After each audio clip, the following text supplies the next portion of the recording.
கள்ளக்குறிச்சியில அங்க ஒரு மாநாடு நடத்தினாங்க. அந்த மாநாடுல ஒரு கதையை சொன்னார். யாரு? உதயநிதி ஸ்டாலின் துணை முதலமைச்சர் சொன்னார். ஒரு காரு ஒரு லாரி சொன்னார். நாங்க ஒரு கதை சொல்றோம்.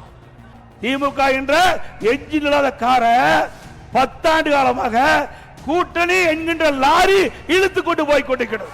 இந்த லாரி மக்கள்பட்டது போ.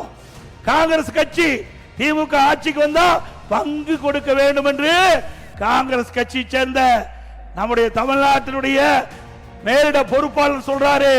இங்க இருக்கிற காங்கிரஸ் கட்சி தலைவர் சொல்றாங்க, காங்கிரஸ் கட்சி சேர்ந்த முக்கிய நிர்வாகிகள் சொல்றாங்க, பிரச்சனை ஆரம்பமாகி விட்டது. திருமாவளவன் சொல்றார், சூழ்நிலைக்கு தக்கவாறு நாங்கள் ஆட்சியில பங்கு கேட்போம் என்று சொல்றார்.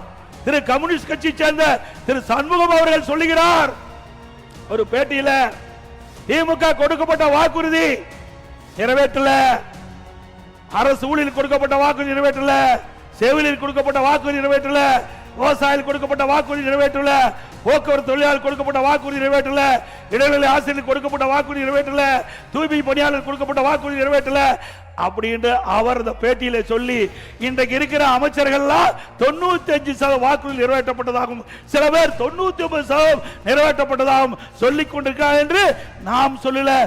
அந்த திமுக கூட்டணியில் அங்க வைக்கின்ற கட்சி கம்யூனிஸ்ட் கட்சியுடைய செயலாளர் சண்முகம் தெரிவிக்கிறார்.